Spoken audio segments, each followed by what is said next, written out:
Olá, eu sou a Mel. E juntos nós apresentamos o podcast Mulheres da Escola. Esse ano vivemos um intenso ano eleitoral. Sem entrar em mérito de quem tem razão nesse debate, conceitos como política, esquerda, direita, capitalismo, socialismo e comunismo, progressistas e conservadores ganharam as ruas. Os termos direita e esquerda surgiram como designações políticas nas assembleias francesas do século XVIII, durante o segundo período da Revolução Francesa, 1789 a 1799. E de forma geral, designam diferentes formas de ver o mundo e de organizar a sociedade. De uma forma geral, aqueles que se identificam como esquerda tendem a valorizar mais a questão de igualdade e da justiça social, enquanto aqueles que se identificam como direita tendem a valorizar mais a questão da liberdade, sobretudo no campo econômico. Pensando nisso, ou seja, em debater esses pontos, trouxemos aqui ao nosso podcast a professora Camila Fogaça, que além de ser nossa professora de História e Sociologia, será a nossa convidada especial. Seja bem-vinda, Camila. Vamos começar com a nossa pergunta padrão, né? Quem é Camila Fogaça? Qual foi a sua formação acadêmica? E o que você faz hoje em dia? Primeiro, quero agradecer o convite, né? Quero agradecer ao Muito Além da Escola pelo convite, por estar aqui podendo falar um pouco sobre mim, sobre a minha formação. E a Camila Fogaça é uma mulher não branca de 33 anos, recente 33 anos, mas com cabeça às vezes que vai de 15 aos 90, e que foi criada numa família muito grande, principalmente de mulheres muito fortes. E essa criação, né, essa Camila Fogaça, né, falando de mim na terceira pessoa, ela formou uma mulher que tem muitos amigos, que os amigos são muito presentes, que vê a união em tudo que faz, então tudo que faz ela tenta ligar pessoas, né, eu tento estar junto, colocar ali no meu traço de alguma forma, nem que seja de maneira inconsciente. Mas a Camila também sou uma pessoa extremamente estudiosa, gosto de estar com os meus alunos, não vejo o trabalho, que é uma qualidade e um defeito ao mesmo tempo, eu não vejo o meu trabalho apenas como trabalho, eu gosto de estar junto, eu me vejo parte da educação, porque eu sou uma aluna, sou uma eterna aluna. Né? Minha mãe até costuma perguntar, questionar quando é que eu vou parar de estudar, porque eu estudei desde a primeira vez que eu vi o primeiro livrinho, que eu ficava carregando ele para cima e para baixo, e até hoje eu gosto de aprender. Então, com vocês, com os alunos, eu estou constantemente aprendendo. Então, eu tenho dificuldade de ver a escola como um trabalho. Eu vejo como parte de mim o tempo todo, dialogando com vocês essa eterna construção. E a Camila também é formada em História pela UERJ, sou especialista em ensino de África e religiões afro-brasileiras pelo Instituto Federal. Sou mestre em História Social com ênfase em Política das Religiões pela UERJ e agora sou doutoranda também em História Social pela UERJ com ênfase em Política e Religião. Então aí dá pra ver que a gente não para, né? Aproveitando, né, que a Camila está falando dela, que a nossa professora, a Camila, além dela ser professora de Sociologia, de História, tudo isso que abrange, ela também é autora. E ela lançou esse livro, foi no dia 23. Foi no dia 23 de novembro, inclusive comprem, é muito bom. Eu não li, mas é muito bom. Eu confio na minha professora e eu sei que com certeza é muito bom. Ainda não comprou, provavelmente eu vou comprar porque eu sou pobre. O cartão ainda não virou. E o nome do livro é Minha Cabeça Me Salva ou Me Perde, que é a mesma característica mesmo da Camila, pelo que a gente pode perceber aqui. Explica um pouco sobre o livro. Então, esse livro ele começou a ser escrito, na verdade, a primeira vez que eu pisei na graduação. Então, a introdução dele já conta na minha primeira experiência me vendo como historiadora. Então, por que eu vou estudar as religiões afro-brasileiras? Né? Uma coisa que eu falei no lançamento do livro é que, para mim, e acredito que muitos dos colegas de vocês também pensem assim, é que religião e política não se discute. E eu entrei na universidade querendo ter um percurso tranquilo e não criar briga. E falar de política e religião, você acaba criando lados. E aí eu fui convidada, procurei minha orientadora para pesquisar junto com ela me avisou que estava nas religiões afro.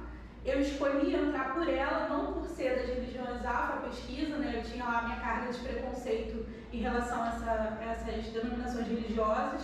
Eu tinha muito preconceito em relação às questões negras, porque eu sempre vim de escola particular e o que é ensinado pra gente, até nos livros didáticos dos anos 2000, era muito uma questão branca, elitizada, eu era. E aí eu entrei na universidade com essa carga de preconceito. Ela me convidou, fiz uma seleção, passei em primeiro lugar na seleção. E aí comecei a pesquisar com o financiamento da FAPESD. Então já era uma pesquisadora da universidade financiada pelo Estado. E aí eu entrei e foi um caminho sem volta. Então esse livro trata desses 10 anos de pesquisa dentro da universidade, mas minha proposta do livro é tornar ele algo didático.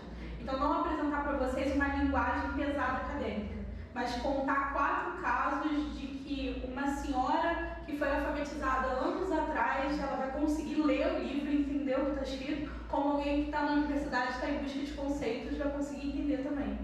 Então o livro tem essa proposta, trazer as minhas pesquisas e poder me comunicar com o público em geral. Você acha que a educação ela pode desconstruir ou desmistificar algumas crenças, igual aconteceu com você, no geral, assim? Acredito que sim, 100%. Mas a educação é uma via de mão dupla. Então você precisa de ferramentas para captar o que está sendo dito. Então tem coisas que me explicaram quando eu era criança que eu só entendi agora. Então tem momentos de reflexão, né? Que a gente até brinca que está no ônibus, na chuva, olhando assim e bate o momento. Então eu acho que o princípio é você ter os seus ouvidos abertos. Porque se aquilo não fez sentido para você naquele momento, uma hora vai fazer. E se não fizer e você não aceitar aquilo, tá tudo bem também. Mas tem que fazer sentido, né? Você tem que entender. Você vai captar em algum momento da sua vida, e a maturidade é essa ferramenta que a gente tem para absorver as informações. Nas aulas das ciências sociais, já que você é historiadora e professora de sociologia, o que é política? Não entrar num assunto bem polêmico, né? Então, para ciências sociais, política é um termo bem amplo. Então, eu poderia abrir aqui falando para vocês. Aristóteles dizia que, mas eu não vou fazer isso. Obrigada. Eu vou pegar. Eu vou pegar o conceito em mim formado, né? Porque acho que já tem lugar de fala enquanto pesquisadora para dizer para vocês o que o termo significa. E aí, pegando Aristóteles e todos os outros políticos, né? Cientistas políticos e filósofos e etc., política não é só uma palavra, é também uma ação. É fazer política, politicar, é um verbo. Então, assim, política para mim é quando você toma consciência das suas ações e nessa consciência você coloca ela em prática, ou decide não colocar, mas é uma decisão. Então, você tem uma escolha e aí você se percebe e se coloca. Não se colocar também é uma atitude política. Então, para mim, desde o momento em que o bebezinho ele escolhe para quem ele vai sorrir, para quem ele vai chorar, naquele momento ele está fazendo política. Porque de alguma forma ele sabe o que ele quer com aquele sorriso, né? Então dizem que crianças a partir de 1 ano já aprendem a chantagear os pais com sorrisos. E aí, não é só uma chantagem, é política. Né? Não é à toa que as meninas, por exemplo, as mulheres sorriem mais que os homens. Não porque a gente é simpática, é porque a mulher sorrindo é bonito. Né? É legal, é agradável. Mulher que de cara fechada causa medo. Eu sou um pouco simpática, por exemplo, porque eu sou toda hora. Então é político. Então todas as nossas ações elas são políticas no momento que a gente tem consciência delas e escolhe os atos. Camila, outro ponto que foi muito discutido esse ano foram os conceitos de capitalismo, socialismo e comunismo. E agora a gente queria que você explicasse pra gente o que é ser capitalista, o que é ser socialista, o que é ser comunista. O capitalismo, ele prevê, né, a filosofia do capitalismo, ele prevê uma concorrência entre os indivíduos, em que um vai lucrar mais que o outro. E esse lucro não é só um lucro monetário, ele vai te levar a um lucro monetário, mas ele também pode ser um lucro de acúmulos. Você pode lucrar em cima de bens culturais, né, em cima da arte. Tem pessoas, hoje em dia a gente vê isso, né, tem pessoas que já pensam na monetização, ganham coisas. Né? Então você ganha vestido, você ganha janta, um jantar no lugar chique, você ganha um sapato super caro, nem sempre o pagamento ele vem em dinheiro, ele vem às vezes em visibilidade, em luxos, etc. E o capitalismo ele vê esses acúmulos de bens que podem ser bens simbólicos, prestígio, de um sobre o outro. E aí nessa concorrência do capital, né, sempre ela predispõe que vai ter um indivíduo ou indivíduos que vão ser explorados. Porque se um tem a mais-valia, o lucro, é porque o outro deixou de ganhar em algum momento. E essa exploração, mais uma vez, ela está além do poder econômico. A exploração ela também vem de uma questão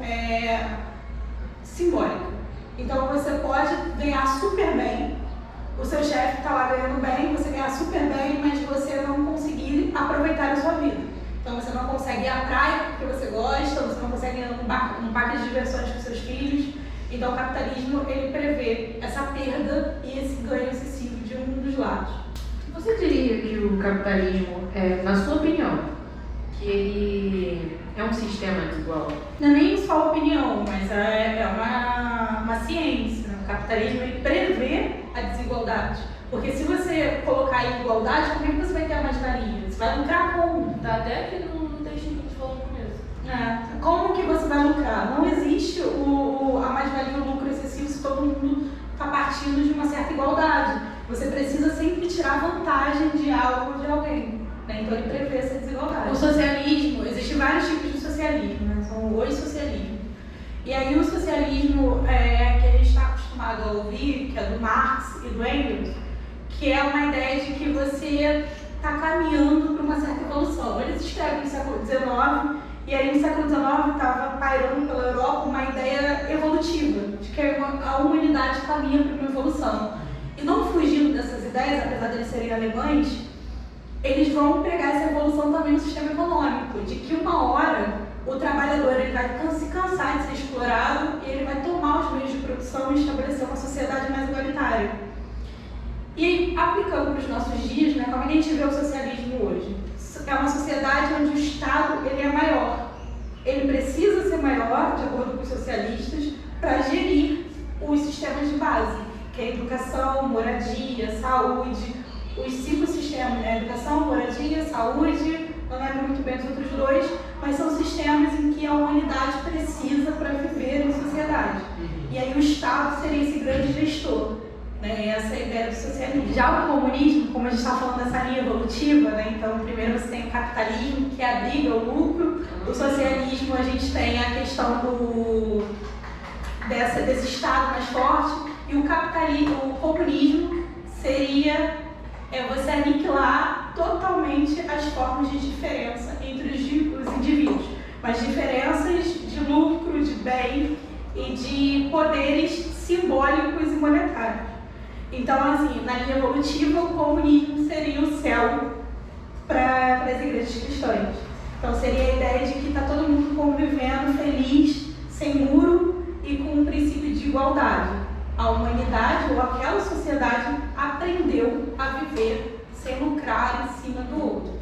Então, o comunismo seria a evolução do socialismo. O socialismo é tipo o meio, né? A transição entre os dois. Exato. Comunismo.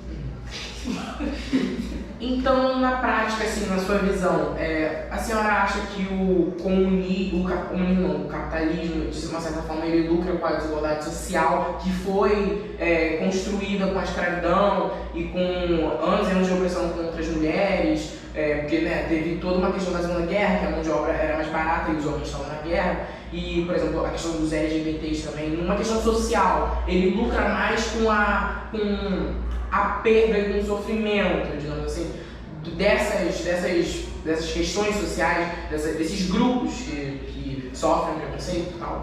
Ele faz isso o tempo todo.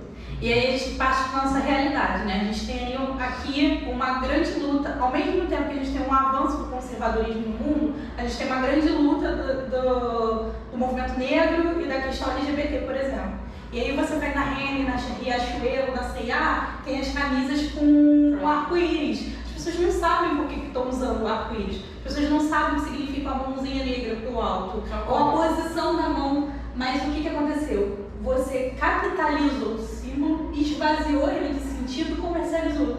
E o capitalismo não está nem aí pro valor que você vai dar para o que você está consumindo. É o que eu falei, que vai além da questão econômica. É também um poder, ele pega para ele a questão. Eu falo ele como se fosse um indivíduo, né? O sistema, ele pega para ele as questões simbólicas.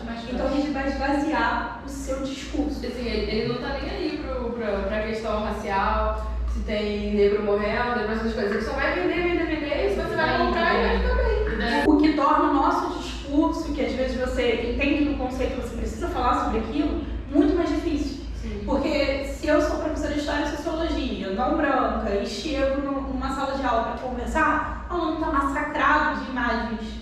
Ele está massacrado de imagens de um colega que usa camisa, mas é preconceituoso, do arco-íris, mas é preconceituoso. Então tudo para ele parte de uma ideia, às vezes, de uma falácia, de uma mentira, de um esvaziamento, porque é real. O que chega nele é o símbolo, é a massificação da ideia, mas não chega para ele o sentido. Torna o nosso discurso, as nossas educações muito mais fragilizadas. E nessa questão, assim, no seu ponto de vista, como professora de História e Sociologia, na sua visão, qual é o sistema político mais adequado?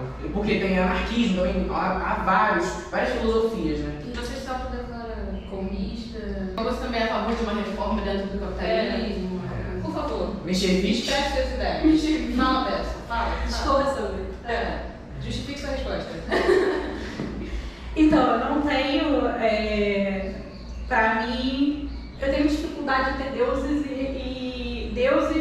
e ideologias muito firmes, assim, porque o tempo todo eu tô criticando as coisas, então eu tenho dificuldade de pegar essas coisas e colocarem no alto. Ao mesmo tempo que eu tenho dificuldade de ter religião, eu tenho dificuldade de ter um sistema perfeito. Não tem. Então, o sistema, para mim, ideal é aquele que se ajusta ao bem daquela sociedade naquele momento. Por exemplo, no Brasil, eu sou super a favor da social-democracia. A gente precisa de um capitalismo aberto, ao mesmo tempo que a gente precisa do Estado presente. Porque no Brasil se cria uma ideia de que, ok, agora eu sou funcionário público, deixa ali que o Estado se vira, né? Não vou fazer mais nada. Né?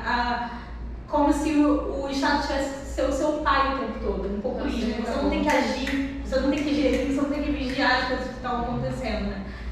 Não acontece isso. Então eu preciso ter ao mesmo tempo uma concorrência, criar essa concorrência. A gente tem, por exemplo, eu sou super a favor, é do que acontece na USP. Né? A USP é uma faculdade pública, mas que percorre e busca incentivos privados. Então ela quase não depende mais de São Paulo. Ela consegue se gerir, ela consegue financiar as bolsas correndo atrás, né, das empresas. E as empresas correm atrás dela. Estou super a favor disso. Ao mesmo tempo que a gente precisa de uma universidade pública como a USP. Porque a gente precisa pesquisar e lançar pesquisas que o capitalismo não mande na gente o tempo todo. Senão a gente fica condicionado. Por isso que no Brasil eu acho ideal a gente saber mesclar o tempo todo os dois. Porque a gente ainda está desenvolvendo as nossas ideias enquanto política. Agora, em Portugal, lá já tem um governo socialista, né, que tende mais ao socialismo, e está dando certo, até certo ponto, né. A gente tem aí o contexto de Portugal na União Europeia que pesa, mas deu certo até certo ponto. O comunismo, a gente fala que parece o céu, mas a gente teve países que carregam no nome o comunismo, que a gente viu repressão, a gente viu muita violência. Tem um documentário que eu digo para vocês, que é aquele da bomba que enriquece urânio na Ásia, Chernobyl. A gente tem Chernobyl, que fala do socialismo, que as pessoas deixaram Chernobyl explodir, aconteceu o que aconteceu porque não podia falar contra o Estado. Então, se um cientista chegasse lá e falasse, olha, o Estado está fazendo errado aqui, o cientista colocou, mas ele não podia publicar. Então, quando ele ia para a França, ele ia para fora da Ucrânia, ele não podia falar. Então, é um país socialista, né? A gente entende errado as coisas, né? Por quê? Porque a gente deixa na mão do outro. Todo governo ele precisa ser controlado o tempo todo, a gente precisa estar atento.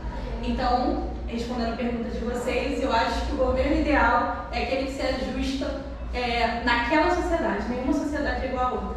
Para mim não tem um governo ideal uniforme no mundo, porque não temos uma sociedade uniforme no mundo. Então, se eu falo que o socialismo é legal num perfil X, vai acontecer questões ruins. Se eu falo que o capitalismo é legal em um contexto Y, vai ser ruim, porque aquele contexto não está preparado para o capitalismo.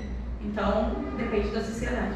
Eu queria fazer outras duas perguntas. Como é que a senhora identifica o Brasil mesmo, assim? E outra coisa, eu queria que a senhora falasse outros países que são socialistas e comunistas, porque a gente tem uma visão só de Cuba, de China, e eu não sabia que Portugal exatamente. E eu não sabia que Portugal era socialista, por exemplo, eu achava que era capitalista. Então, ver a visão de países que também são bem-sucedidos e adotam essas políticas sociais, assim. O Brasil está se encontrando ainda, né? O Brasil está num momento de formação. de reformulação. Porque tem isso também, o capitalismo, ele não é capitalismo e fica com aquelas características. Ele cai e ele se reformula. Ele cai e ele se reformula. Ele sempre volta muito mais forte do que ele era antes. E aí a gente viu aqui no Brasil, nesse momento, a gente está vivendo um tipo de governo, que eu não sei se a gente tem um nome específico para isso, mas os cientistas sociais chamam de um amplo conservadorismo nos costumes e liberal na economia.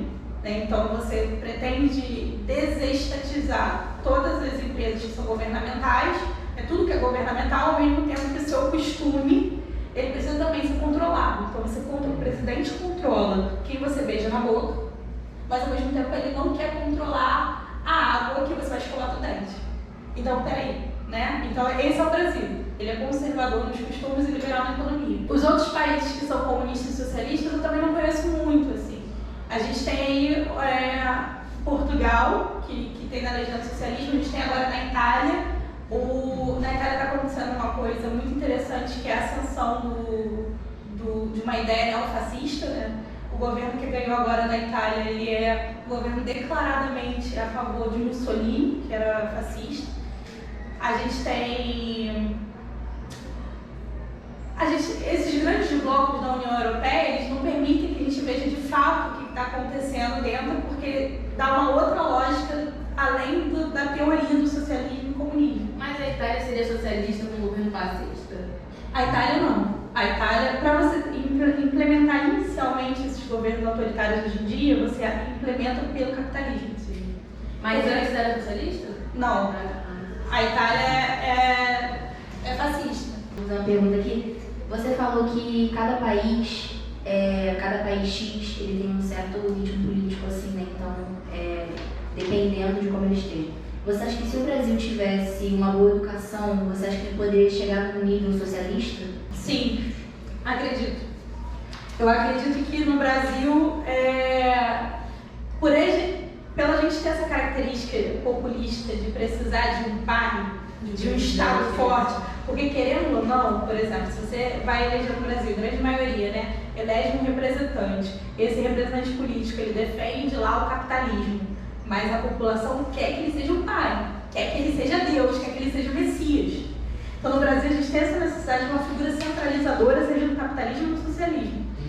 E aí eu acredito que essa vicissitude, essa natureza brasileira, mesmo com o ensino, rebatendo esse tipo de coisa, a gente pediria um Estado forte.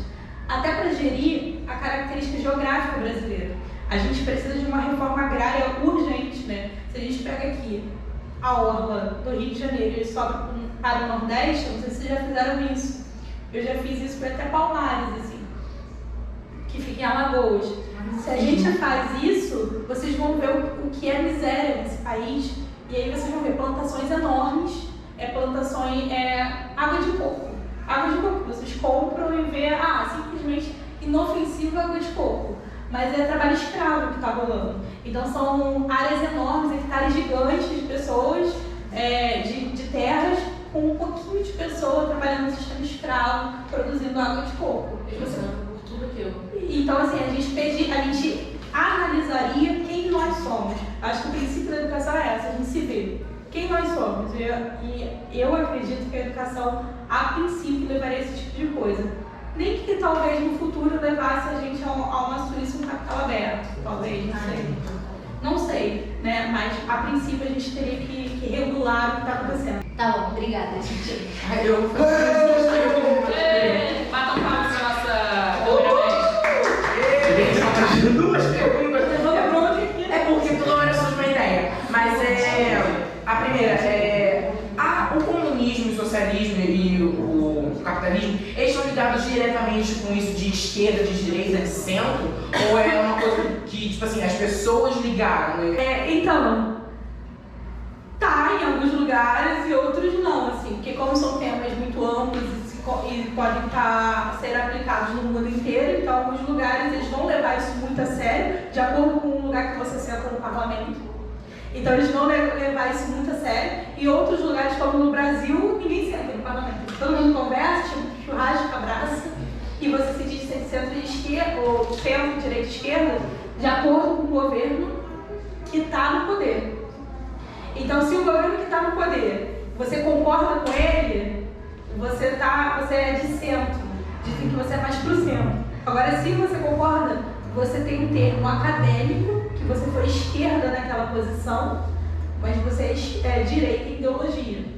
Já muda, entendeu? Nesse governo, por exemplo, no governo Bolsonaro, posso dizer que há um grupo que foi de esquerda e em oposição, mas em ideologia é de direita, que aconteceu.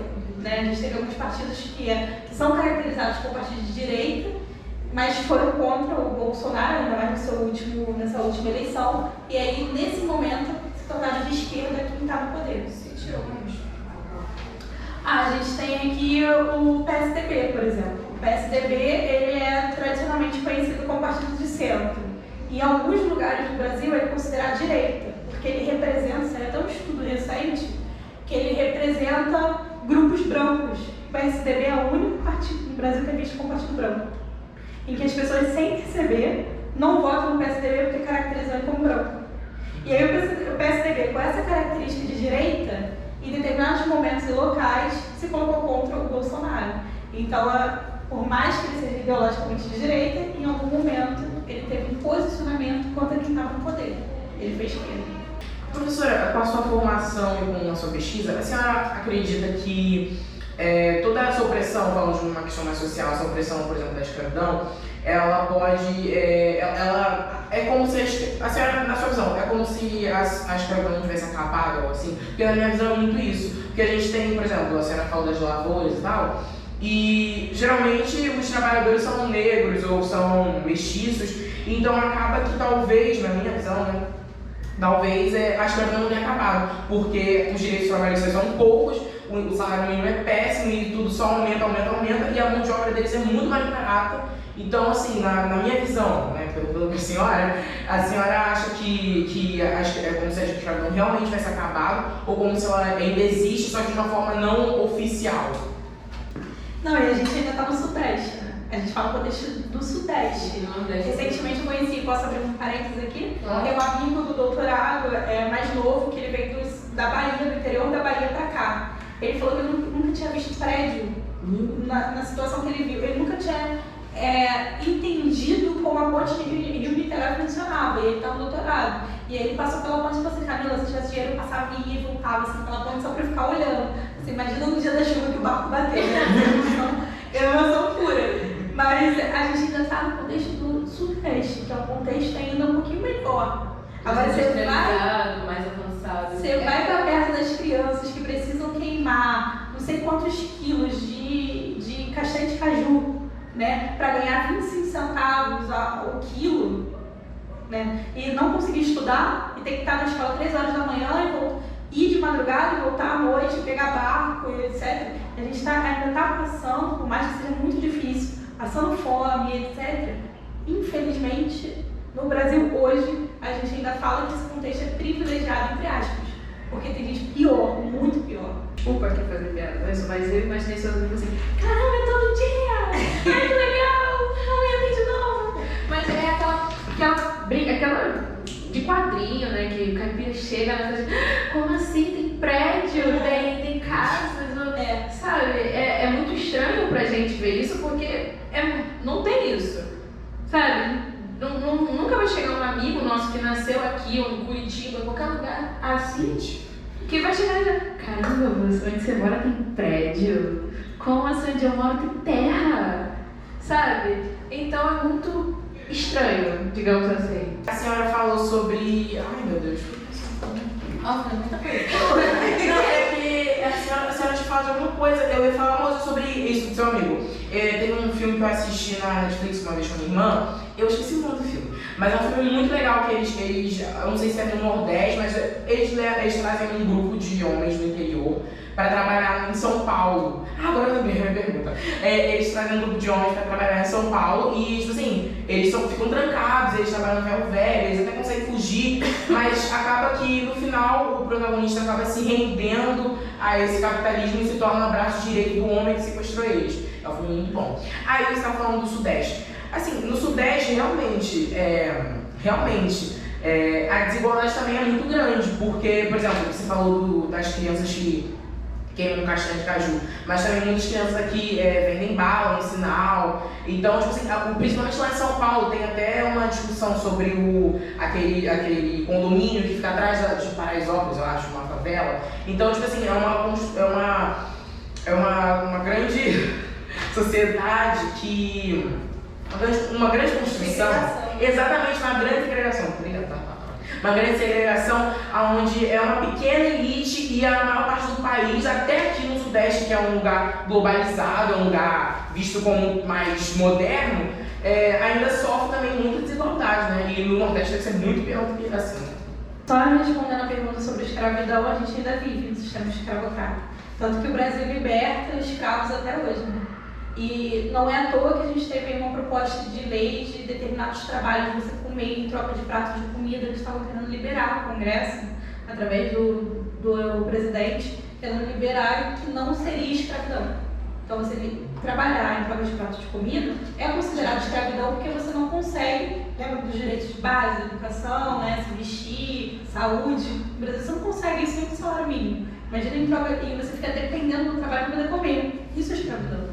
E aí, recentemente, tinha entrado no Congresso para votação, a pedido dele, que esse tipo de prática de trabalho não fosse considerado escravidão. Se tem esse pedido, é porque existe. E é porque existe uma pressão para que tenha. É que existe um pensamento. E que existe bastante também. Sim. Com a elite, porque se chegou ao Congresso é porque os grandões querem que legalize. Exatamente. E mais importante, como eu venho falando para vocês, não é só escravidão econômica, existe escravidão simbólica. A escravidão de que você pega a identidade do indivíduo e fala, você não é ninguém. Então, como assim você conseguiu esse trabalho? Logo você não vai conseguir esse trabalho. Então, existe uma gama de escravidões que a gente está no meio. E a gente tem que saber soltar as nossas amarras aos poucos. Todo dia, a gente assina uma lei áurea diferente. Eu juro que a última vez que eu vi com umas perguntas aqui, desculpa que agora eu tô cheio de ideia. Mas por exemplo, a minha mãe, ela trabalha como MEI. E ela tá falando sobre a dificuldade de trabalhar como MEI no mundo em que, no país que a gente vive, onde a carteira assinada ela é mais valorizada, mais valorizada. E a senhora falou da escravidão e tal. Então você acha que talvez o MEI possa ser um meio de legalizar essa escravidão? Porque é um sistema que, apesar de ter sido aprovado, não funciona bem para as pessoas que utilizam, né? Sim, super acredito. O depoimento da sua mãe, a sua percepção como filho, já foi uma pergunta retórica para mim. Você já afirmou o que talvez eu nem teria parado para pensar de forma mais concreta, apesar da minha mãe também usar o MEI. Então, mas ela é dona do próprio negócio, né? Tem um MEI e ela está numa posição aposentável, mais confortável. Mas é uma forma de você legalizar e é uma forma de você estar, voltando ao que eu falei da questão simbólica, de você mostrar para aquele indivíduo que tem um MEI que às vezes ele tem um poder de patrão. E ele não tem um poder de patrão. Porque ele tem um MEI e às vezes não consegue o de base, não consegue ter acesso à saúde, a uma alimentação adequada. Então, que trabalho é esse, né? Que está te proporcionando. E é um trabalho que as pessoas não refletem às vezes sobre ele. Porque você está ali com o MEI, você está ali com o seu CPF como patrão, mas você não consegue se sustentar. Mas você tem um status. É tipo uma ilusão. Então, esse ano as eleições foram muito acaloradas, muito. Como que tem um nome? Bipolarizado, sabe? De um lado ou de outro. Foi fervoroso. E tiveram até alguns episódios de violência. Muito. Tipo assim, violência física, porque verbal foram muitos. Eu queria saber se isso é democrático e por que isso tem acontecido com mais frequência de um tempo pra cá. Isso é democrático, porque você tem pessoas diferentes podendo discutir e até brigar pela democracia. Então ainda é democrático. O que não deixa de ser assustador. O que não coloca a gente numa posição de a gente está brigando, ainda tem democracia, que tranquilo. Não, a gente não está brigando para um governo que vai fazer melhor ou pior, ou melhor aqui, ou esse setor aqui é melhor. Não, a gente está brigando para ainda ter democracia, para a gente ainda ter voz. A gente está brigando para um colega ou alguém da nossa família que não é heterossexual poder dizer o amor que ele sente pelo outro. Então, poder andar de mão dada na rua. A gente está brigando para a gente poder comer, a gente está brigando para a gente ainda usar a trança no cabelo. A gente está brigando para a menina negra que usa trança no cabelo ter o emprego dela, assim como qualquer outra. Então, a gente está brigando por questões muito de natureza existencial. Então, é democrático? É, mas é perigoso. E aí a gente está crescendo nisso. Eu acuso, né, até ciências sociais acusam muito, a partir do 11 de setembro, nos Estados Unidos, houve uma grande onda de conservadorismo. Uma perda de certezas, assim, que teve o 11 de setembro, depois, antes disso, a gente teve a bolha de 2008, bolha econômica, e aí o 11 de setembro foi um boom, assim, uma questão de você perder um pouco esse norte, esse poder capitalista, né? Então a gente está meio perdido, assim. E aí a gente teve no mundo uma onda, a gente está tendo uma onda conservadora. E o Brasil está surfando lá em cima na onda por causa que as igrejas pentecostais no poder. Falando dessa eleição, assim, eu percebi que muitos bairros predominantes lá no Rio, né, de pessoas de classe média, pessoas ricas, o Flamengo, Botafogo, acho que Ipanema também, vários bairros. Laranjeiras, inclusive, E inclusive Niterói, também, que é uma cidade mais... Exatamente, Muitas dessas cidades votaram no Lula. E o que o Lula prega, na verdade, é como se, aplicar um imposto nessas pessoas que votaram nele nessa última eleição, que são pessoas mais de classe média. Enquanto no estado, no geral, né, por exemplo, em São Gonçalo, pessoas com quem ele faz o discurso direcionado para pessoas mais pobres, não votaram nele. Então, assim, na sua visão, o que levou essas pessoas com mais ganhos financeiros, exatamente, a votar num político que, na verdade, é contra eles, que tem um discurso contra eles? Não é questão de ser contra, é mais de ser a favor dos dois, né? Então, a política de imposto que o Lula verbalmente prega, porque escrito tem muito pouco, mas que até a configuração do governo dele, que vem falando, não é nem pra galera que mora em Laranjeiras.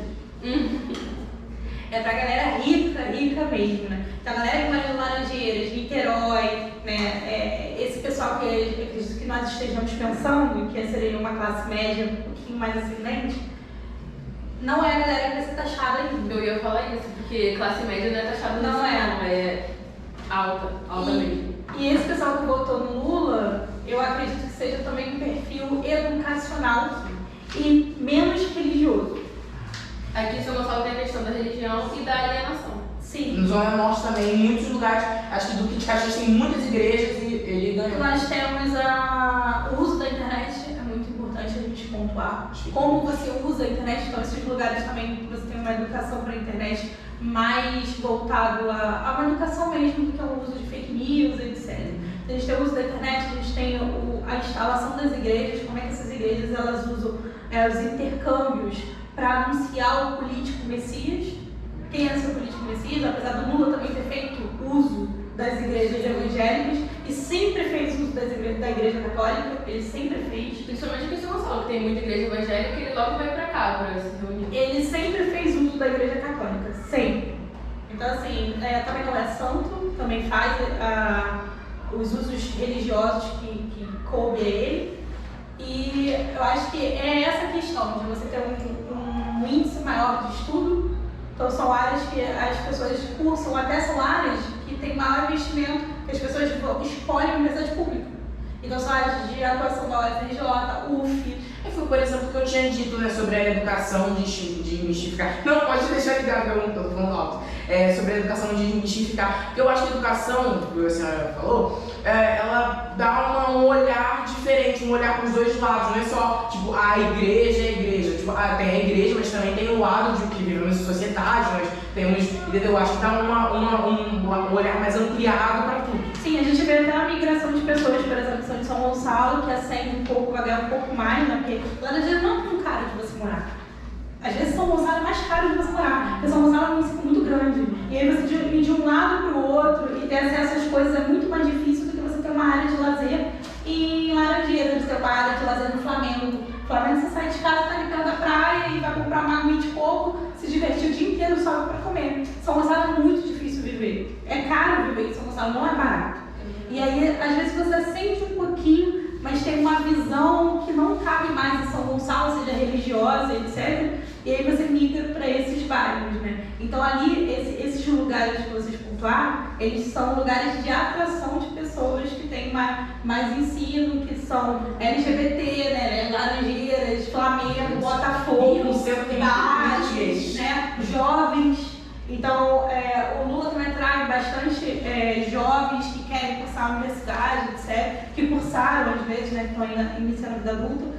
E é isso, assim, essa atração, mas eu pontuo principalmente o que o livro traz também, é a questão religiosa. Isso foi checkmate, né, lição? Uma coisa também que a gente falou sobre a questão religiosa das igrejas é a questão de que, ultimamente, né, desde 2018 para cá, até a questão do outro presidente ser eleito nas igrejas decaiu, que em 2018 foi muito mais. E hoje em dia a gente vê que muitas igrejas que estão indo contra ele estão sendo perseguidas. Só por, sabe, pastores que estão sendo tirados dos cargos, que estão sendo expulsos, botados de indisciplina, tirados do ministério porque não concordam com isso. Eu fico pensando, porque isso é muito uso, né, de botar, por exemplo, eles dizem, né, que são cristãos, mas o Deus deles não é mais Jesus. É outra pessoa. É um presidente ou um tal Messias que a gente coloca no lugar. Você acha que isso costuma... é um jeito de alienação? Até mesmo na igreja que eu frequento, eu escuto muita gente falando, se você vota no Lula, você não é cristão. O Lula é anticristão. Então é uma alienação, digamos assim, muito grande, porque, calma aí, você votou no Lula, então sai de pé de mim, você não é cristão. Mas o cara apoia o aborto. Não é que o cara apoia o aborto que eu vou apoiar. Sim. Nem apoia aborto. Ele nem apoia. Ele mesmo não apoia, mas é tipo, por exemplo, até mesmo as fake news. A pessoa recebe no celular com o selo de encaminhado frequentemente e acha que é verdade. Entendeu? Então é uma alienação muito grande, é uma fake news muito grande. E aí você é católico, eu, por exemplo, sou católica, e eu não apoio o Bolsonaro, então você não é cristã.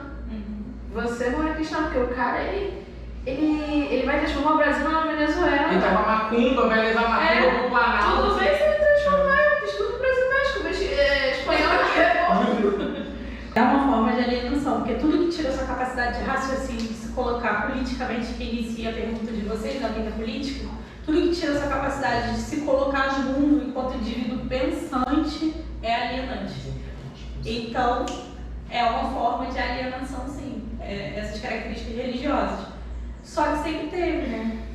Porque uma coisa que você estava falando sobre Jesus e eu me perguntei, quem é Jesus? Porque pode ser uma interpretação para você, pode ser para ele, pode ser para mim. E aí, essa interpretação que vai vigorar, eu vou dizer para você e te dar o selinho de cristão, não, você agora é cristã e está apta para ser bem aceita socialmente. Quem é que dá esse selinho? Quem sou eu? Quem é que diz, quem é que tem o poder de dizer que eu vou entrar no reino dos céus e eu tenho o selinho para dizer que você é cristão o suficiente ou não? Quem é que tem esse poder? Quem é que está fazendo isso? Será que é só para um bem místico e religioso querer você no reino dos céus? Ou que isso é uma jogada materializante econômica na terra? Então, assim, quem é que tem esse poder? Porque esse poder sempre teve. Todas as instituições religiosas sempre tiveram essa necessidade de classificar o outro como mais religioso, menos religioso. Eu sou cristão, você é pagão. Você merece morrer, você é pagão. Ele pagou por quê? Meu Deus. Né? Ele pagou por quê? Você tem seu Deus que é muito mais milenar do que os deuses cristãos. Então, como assim pagão? Você é apagado de luz. Olha só, o pagão significa apagado de luz. Então isso é muito perigoso, você vive nas trevas. Desprovido. Você não merece ser visto. Você merece ser colonizado, explorado, violentado. Né? Você tira de você a sua humanidade, a sua política, a sua capacidade de raciocínio, te aliena. Então eu acho muito importante, por mais que você às vezes vote no candidato que eles estão dizendo para você votar, mas é preocupante você prestar atenção por que eles estão te condicionando, falando para o outro votar no teu candidato. Se fosse uma questão contrária, por exemplo, eu votei no Lula, se fosse outro candidato que falasse, não, olha só, né, uma escola, dissemos assim, por exemplo, não, se você não votar no Lula, você não trabalha mais aqui.